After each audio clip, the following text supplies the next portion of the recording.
Hey guys, what's up? So in this one, we're going to be covering the P5X Global version 2.3 update live stream. I'm going to try and make this fairly quick for you. I'm just going to go in order kind of what they showed on the stream, which starts us off with Main Story Chapter 3 Phase 2 release. So we are getting the next part of the main story update, which is super exciting. I think the story for part 1 of Chapter 3 was like infinitely better than anything in the first two palaces. So excited for more stuff. Plus, you'll have like a bunch more chests and stuff to get in the new areas of the palace that unlock. So more rewards and more stuff to do is always a good thing, which leads us into new areas in Mementos. So we are going to get new areas in Mementos unlocked, which come with a lot of the same benefits as the palace. We will be able to get new rewards and stuff and more stuff to do. So it looks like 2 more floors of the path in Mementos is going to be available for us to explore now. And then also in 2.3, we're getting a new unit, Messa, who is a single target physical DPS. Although he's not kind of your standard Ryuji style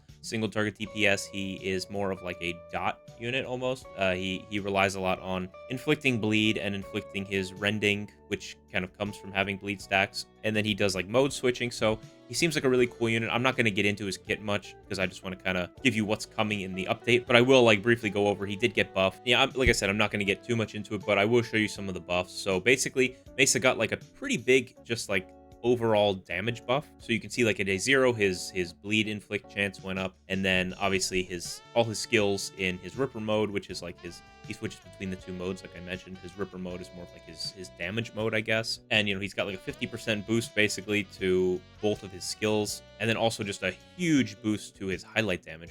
100 and, what is this, like 170% almost, 160 something percent. Pretty insane there. Also, his A1 got buffed like pretty big, increases bleeds almighty damage by 1.5. But generally, his damage, his flat damage is basically just buffed across the board. So he's much stronger than he was kind of before. I think he's just really cool looking. I'm a sucker for like the whole Plague Doctor gimmick. And I think his kit actually sounds pretty fun.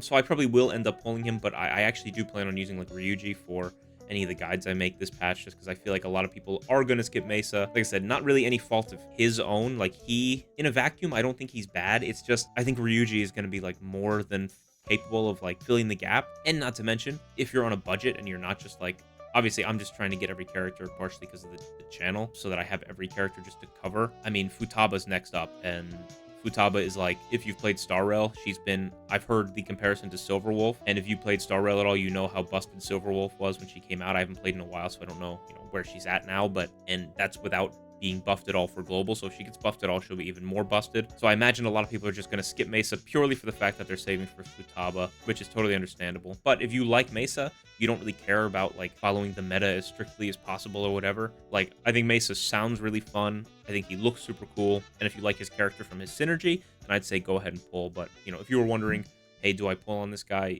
That's kind of where I stand on it. Obviously, maybe go watch some people who have played the other versions of the game cover his actual kit and show him off in combat. Obviously, I don't have that knowledge. That's just my 2 cents, though. Obviously, do whatever you want. Whatever gives you enjoyment of the game, I think that's what you should do. And Kitazato's synergy is also getting updated, so we're, the cap on his synergy level is going away, and you can probably, I imagine you'll be able to get through the rest of his synergy story. So Yui is going to be getting a rerun. Again, I think if Yui was a skip the first time around, I think she's probably still a skip for you. I don't know if anything's really happened that's changed opinions on that. And then we have a new weapon in the Joy Metal Exchange Shop. Obviously a Mesa focused weapon, so if you're not pulling Mesa, again, I haven't read the exact like what the dagger does, but just from what sounds like what they said on stream, it seems like this is very much just like for Mesa. So if you're not pulling Mesa, I would probably save the Joy Medals. But if we get in game and like something changes otherwise and I end up using it for something, I'll let you guys know. For now, I'm not planning on picking it up, at least, until I find a use for it. They're also adding some kind of new badge feature. I don't really know what this is, but yeah, it seems like it's just like easier to organize and check your badges and customize like kind of your little badge section on your profile, which more customization is always fun. So we have a new NPC story. I don't think this is the same girl who like collecting money for the cats, but I'm not positive. It seems like this is the old man from like the Tabby Cat story searching for stuff. So more city life updates, just new songs added to the band club, new movies for more kind of stat upgrades and stuff. These are always kind of funny, like the names and stuff are like plays on real things. So, and then what I'm most excited for is new new gacha capsule machines for me to spend my yen on, because what else would I want to do in my gacha game but play a gacha game? Gachaception. Excited for this. So we're getting the 7-day platinum ticket login bonus thing, and then they're doing the kind of like the thing where you do like all the stuff that comes out in the patch, and you get gems and joy medals, and we're actually going to be getting a persona. We're getting a free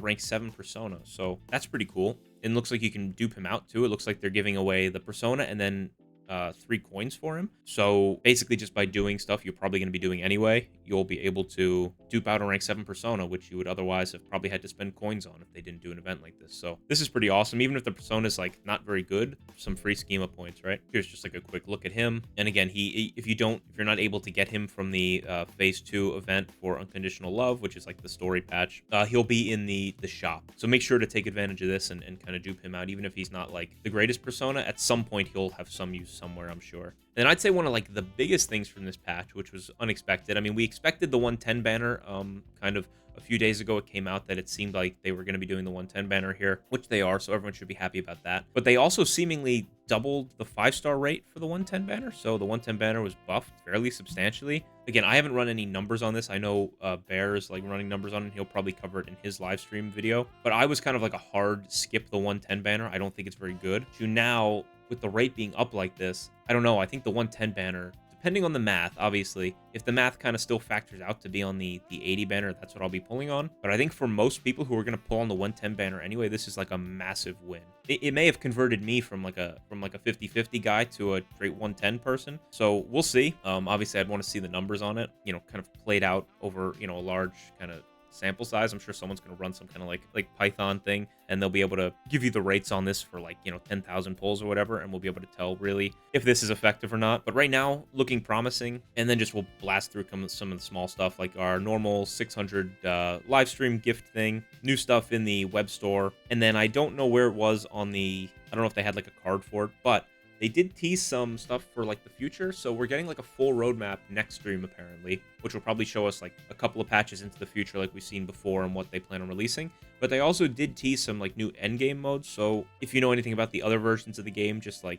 even like ancillary information like I have, you know there is a mode called Astrolab, and that is kind of like a sort of an endgame mode where like you use like a bunch of units and you can only use units so many times, etc. So excited for that. So hopefully we get that early. That would be really nice. And then the only other thing that we are aware of right now is new like Velvet Trials, like technician path, I think gets expanded. But who knows, maybe they've cooked up some kind of like new game mode, but I would assume that they'll kind of push out existing stuff to us just earlier, and then maybe once we run out of existing stuff for them to push to us, maybe is when they start developing new kind of game modes. But regardless, it's new for us on global, so hopefully we get something like that coming up soon. But yeah, I think that kind of covers everything, so hopefully this didn't take too long to get through. Hopefully it saved you having to watch the stream, because these streams tend to be a little bit monotonous at times. Yeah, I wanted to mention thank you for 1,000 subscribers if you didn't read my community post thing, so I really appreciate it.